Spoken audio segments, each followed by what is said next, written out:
So, you know about Furina. You've been saving for her, you want the perfect weapon, but you're a free-to-play player or a low spender and you don't plan on pulling on that insidious weapon gotcha anytime soon. In that case, my dear audience, let's allow the joy of victory to steep for a little while longer.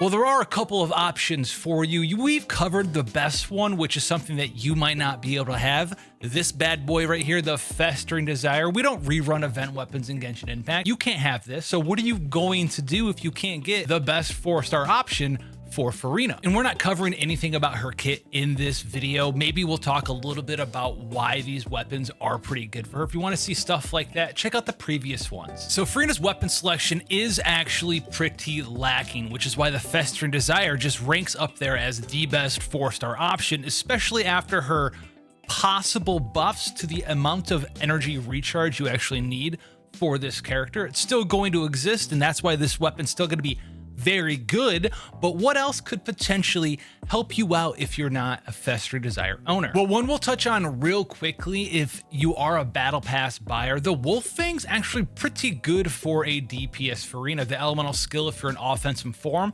is going to be doing a lot of damage. Think Oz, where a bunch of your damage on Fischl is coming from that elemental skill.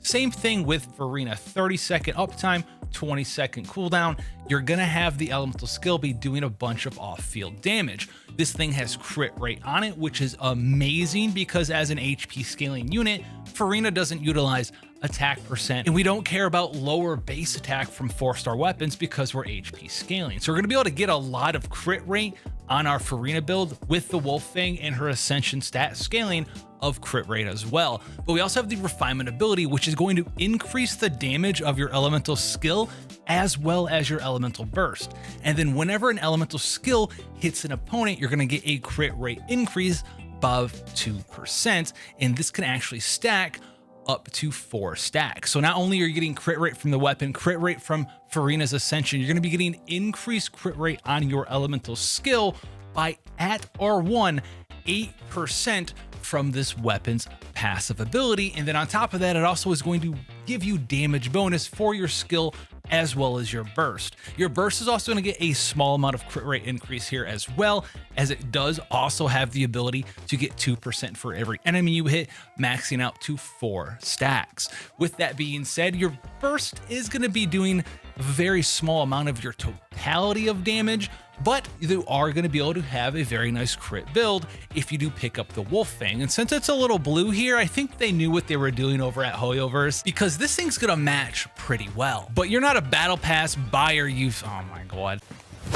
Emotional, damn it! But I hear you, you're an actual free-to-play. Is there a weapon or did you get clickbaited? No, check it out. If you're new to Fontaine, go over to this new fishing vendor, the Fontaine Fishing Association, and here lies your secret 4-star weapon. Now you are gonna have to do a bit of fishing, but you go talk to this NPC and you will see that if you catch some fish, you're gonna have a fantastic weapon for Furina. Now this is gonna be the Ferryman. I wanna say sword because it is a sword, but it's basically a pipe. You just get to go pipes on them right here. This is going to have a lot of energy recharge as the main stat here, which is very similar to something that we talk about with the Festering Desire. In addition to that though, just like the Festering Desire, it's going to give you elemental skill crit rate increase. Very nice. It's a mesh of Festering Desire as well as the new Battle Pass sword we just talked about. We like that as well. And then after you use your elemental skill, you're going to get huge energy recharge here. So not only are you going to have a massive amount of energy recharge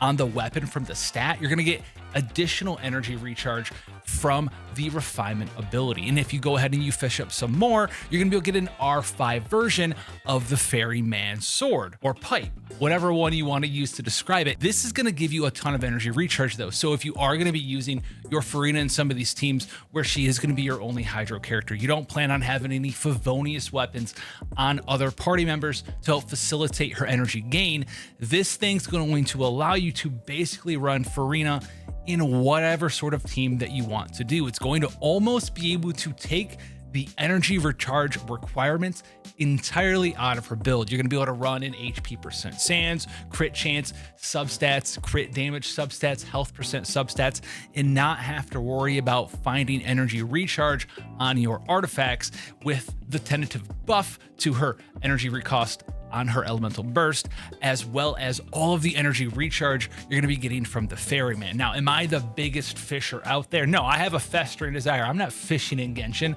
I'm going to leave that up to you who, well, didn't start the game right away or gave up right after launch. It's not my fault, but I am here to help you out. Go farm up this sword. You're going to have to farm up quite a few fishes for it, but you'll be very happy as a free-to-play player.